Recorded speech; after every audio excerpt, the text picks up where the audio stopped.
જય શ્રી કૃષ્ણ મિત્રો। આજે શ્રાવણ માસ અને પ્રથમ શુક્રવાર, આજે જીવંતિકા વ્રત કથાની વાત કરીએ તો આવો સાંભળીએ કથા।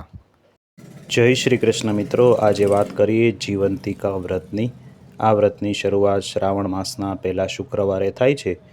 કોઈને તકલીફ હોય તો બીજા શુક્રવારથી પણ આ વ્રત શરૂ કરી શકાય છે। વ્રત કરનારે વહેલી સવારે ઉઠીને સ્નાન કરવું, 5 દિવેટનો દીવો કરવો, ભક્તિભાવપૂર્વક વંદન કરીને ભગવાનની પ્રાર્થના કરવી, પાટલા ઉપર દીવો મૂકીને પત્ર, પુષ્પ, ચોખા, કંકુ વગેરેથી જીવંતિકા દેવીનું પૂજન કરવું અને કથા વાર્તા કરવી। આ દિવસે પીળા વસ્ત્રો પહેરવા નહીં। મિત્રો, આ હતી વ્રતની વિધિ। તો મિત્રો, હવે સાંભળીએ વ્રત કથા। મિત્રો, ચેનલમાં નવા હોય તો ચેનલને અવશ્ય સબસ્ક્રાઈબ કરજો અને કોમેન્ટમાં જય શ્રી કૃષ્ણ લખજો। તો મિત્રો, આવો સૌ ભાવથી સાંભળીએ વ્રત કથા। વર્ષો પહેલાંની આ વાત છે। એ વખતે લલિત નામનો એક રાજા હતો અને એને એક રાણી હતું, તેનું નામ લલિતા। રાજા રાણી સર્વ વાતે સુખી હતા, પરંતુ એક વાતે દુઃખી હતા। તેને શેર માટીની ખોટ હતી। તેમને એક પણ સંતાન ન હતું, તેથી સંતાનની ચિંતામાં રાણી અડધી બનતી હતી। એક દિવસની વાત છે। રાણી ઉદાસ ચિત્તે પોતાના ઓરડામાં બેઠી છે। એવામાં રાણીની પાસે એક દાસી આવી ચડી, જે સુયાણીનું પણ કામ કરતી હતી। દાસીએ રાણીને ચિંતામાં બેઠેલી જોઈને કહ્યું, રાણીબા, શા માટે આટલી બધી ચિંતા કરો છો? તમે આજ્ઞા કરો તો હમણાં ઉપાય બતાવું। રાણીએ કહ્યું, બોલ, શો ઉપાય છે? દાસીએ કહ્યું, જુઓ રાણીબા, ગામમાં એક બ્રાહ્મણીને 5મો મહિનો જાય છે।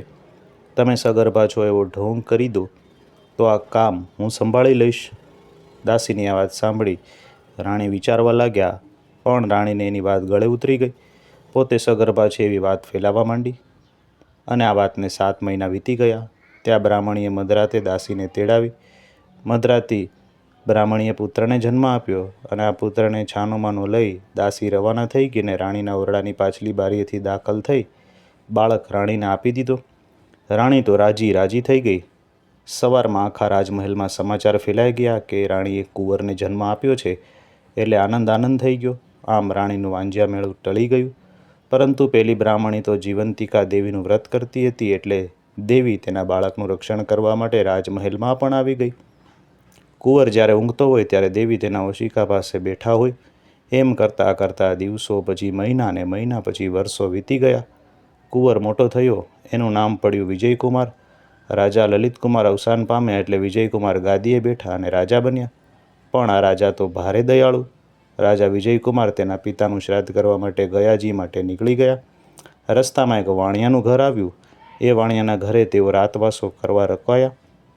આ વાણિયાને 6 બાળકો છતાં 6 વારાફરતી 6 દિવસે મરણ પામતા। આજે 7મા બાળકની છઠ્ઠી હતી અને વિધાત્રી લેખ લખવા માટે આવવાના હતા અને વિજયકુમારનું રક્ષણ કરવા માટે જીવંતિકા દેવી પણ ત્યાં હાજર હતા।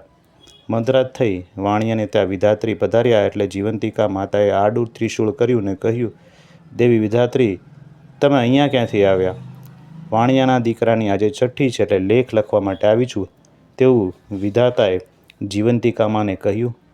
જીવંતિકામાં કહે, અચ્છા, તો બહેન શું લખશો લેખમાં? એ જ કે કાલે સવારો તમારો દીકરો મરણ પામશે। ના વિધાતા, એવું તમારાથી ન લખાય।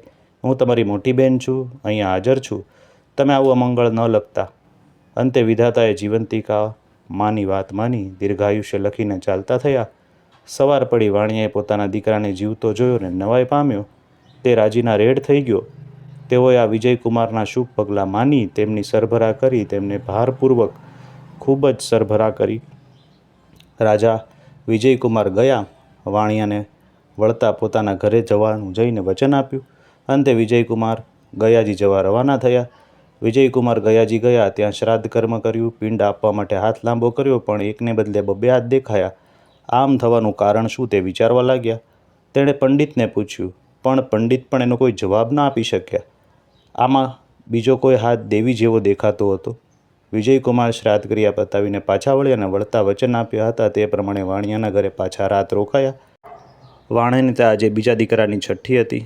અડધી રાત થઈ, વિધાત્રી આવ્યા। આ વખતે પણ જીવંતિકા માતાએ દીર્ઘાયુષ્ય લખવાનું કહ્યું। એ વખતે વિજયકુમારની ઊંઘ ઉડી ગઈ અને બંને દેવીઓની વાત સાંભળી તેઓ જાગતા પડી રહ્યા।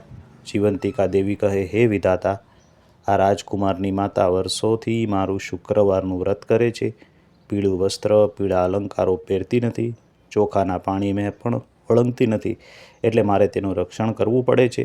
એ જ્યાં જાય ત્યાં મારે જવું પડે છે, અને આજે તે વાણિયાને તે રાતવાસો કર્યો છે, એટલે મારો પણ અહીંયા જ વાસ છે. તો વાણિયાનું અઘટિત શા માટે મારે થવા દેવું બેન? હું તારી મોટી બેન છું, માટે મારે તારી વાત સાંભળી તારે પણ મારી વાત સાંભળવી પડશે.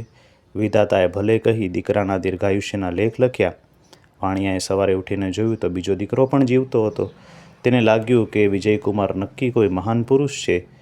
બીજે દિવસે વિજયકુમારે વિદાય માગી ત્યારે વાણિયાએ એમને આનંદથી વિદાય આપી, અને થોડા દિવસમાં વિજયકુમાર રાજમહેલમાં પાછા આવ્યા. આવીને એમણે રાણીને પૂછ્યું, બા, તમે કયું વ્રત કરો છો?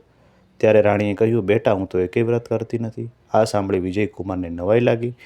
તેને આખો ભેદ ઉકેલવા માટેના ઉપાયનો વિચાર કરવા લાગ્યો. એવામાં શ્રાવણ મહિનો આવ્યો અને પહેલો શુક્રવાર આવ્યો.